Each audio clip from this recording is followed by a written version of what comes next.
सबसे पहले तो मैं भगवान वाल्मीकि जी के इस जयंती पर आप सबको बहुत बहुत शुभकामनाएं, बहुत बहुत बधाई देता हूं। और हर बरस इस प्रकार से बड़े जोश खरोश के साथ आप ये कार्यक्रम करते हैं, इसके लिए भी मैं आपको बधाई देता हूं कि आप सब नौजवान मिलके जो देश की संस्कृति है, जो देश के महापुरुष हैं, जिन्होंने इस देश को रास्ता इसमें जो आज है उसको बचाने का काम, उसको सुरक्षित रखने का काम जिन भगवान महर्षि वाल्मीकि जी ने किया, तो आप इस कार्यक्रम के माध्यम से उस सारी चीज को याद कराने का काम जो करते हैं, तो बहुत ही सराहनीय कार्य है। भाइयों, इस देश में अगर किसी ने सबसे ज्यादा प्रभावित किया तो रामायण है, जिसने देश को सबसे ज्यादा लोगों को, जनता को, जिसको प्रभावित किया। और आज भी मैं जगत गुरु शंकराचार्य जी का देख रहा था कि वो उनको पद्म श्री दिया गया और माननीय प्रधानमंत्री जी उनसे आशीर्वाद लेने के लिए गए, तो उन्होंने भी यही बात कही कि भी रामायण को राष्ट्रीय ग्रंथ घोषित करना चाहिए, क्योंकि देश के सभ्यता और संस्कृति को बचाने का जो काम रामायण ने किया, मैं समझता हूं वो ऐसा शायद और कोई ग्रंथ नहीं कर सका जितना बड़ा काम रामायण ने किया। और उसकी रचना जो है महर्षि वाल्मीकि जी ने की, और जिस प्रकार से उसमें उन्होंने आदर्श दिखाए भगवान राम के, पिता के रूप में महाराजा दशरथ के, और भाई के रूप में लक्ष्मण, भरत, शत्रुघ्न के, और पत्नी के रूप में माता सीता के, तो एक जीवन में लोगों को एक प्रेरणा मिली कि किस प्रकार का जीवन हमें जीना चाहिए। जहाँ एक तरफ लोग छोटी छोटी चीज पे लड़ते हैं, वहीं पूरा राज भी छोड़ने के बाद, और जिस भाई को दिया उसने भी उसको फुटबॉल बना दिया, उसने उसको रखा नहीं, उसने कहा आप रखो, वो कहे मैं रखूं। अरे अगर इस प्रकार का जीवन में होगा तो मेरा ख्याल है फिर समस्याएं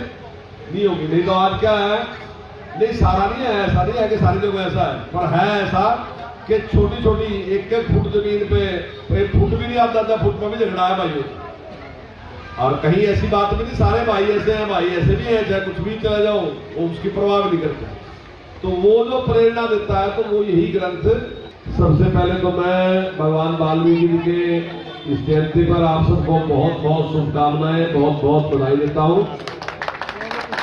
और हर बरस इस प्रकार से बड़े जोश खरोश के साथ आप ये कार्यक्रम करते हैं, इसके लिए भी मैं आपको बधाई देता हूं कि आप सब नौजवान मिलके जो देश की संस्कृति है, जो देश के महापुरुष हैं, जिन्होंने इस देश को रास्ता इसमें जो आज है उसको बचाने का काम, उसको सुरक्षित रखने का काम जिन भगवान महर्षि वाल्मीकि जी ने किया,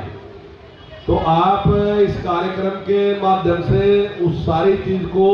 याद कराने का काम जो करते हैं, तो बहुत ही सराहनीय कार्य है। भाइयों, इस देश में अगर किसी ने सबसे ज्यादा प्रभावित किया तो रामायण है, जिसने देश को सबसे ज्यादा लोगों को, जनता को, जिसको प्रभावित किया। और आज भी मैं जगत गुरु शंकराचार्य जी का देख रहा था कि वो उनको पद्म श्री दिया गया और माननीय प्रधानमंत्री जी उनसे आशीर्वाद लेने के लिए गए, तो उन्होंने भी यही बात कही कि भी रामायण को राष्ट्रीय ग्रंथ घोषित करना चाहिए, क्योंकि देश के सभ्यता और संस्कृति को बचाने का जो काम रामायण ने किया, मैं समझता हूं वो ऐसा शायद और कोई ग्रंथ नहीं कर सका जितना बड़ा काम रामायण ने किया। और उसकी रचना जो है महर्षि वाल्मीकि जी ने की, और जिस प्रकार से उसमें उन्होंने आदर्श दिखाए भगवान राम के, पिता के रूप में महाराजा दशरथ के, और भाई के रूप में लक्ष्मण, भरत, शत्रुघ्न के, और पत्नी के रूप में माता सीता के, तो एक जीवन में लोगों को एक प्रेरणा मिली कि किस प्रकार का जीवन हमें जीना चाहिए। जहाँ एक तरफ लोग छोटी छोटी चीज पे लड़ते हैं, वहीं पूरा राज भी छोड़ने के बाद, और जिस भाई को दिया उसने भी उसको फुटबॉल बना दिया, उसने उसको रखा नहीं, उसने कहा आप रखो, वो कहे मैं रखूं। अरे अगर इस प्रकार का जीवन में होगा तो मेरा ख्याल है फिर समस्याएं नहीं होगी। नहीं तो आज क्या है, नहीं सारा नहीं है, ऐसा नहीं है कि सारी जगह ऐसा है, पर है ऐसा कि छोटी छोटी एक एक फुट जमीन पे, एक फुट भी नहीं आता था, फुट में भी झगड़ा है भाइयों। और कहीं ऐसी बात भी नहीं, सारे भाई ऐसे हैं, भाई ऐसे भी हैं, चाहे कुछ भी चला जाओ वो उसकी परवाह भी नहीं करते। तो वो जो प्रेरणा देता है तो वो यही ग्रंथ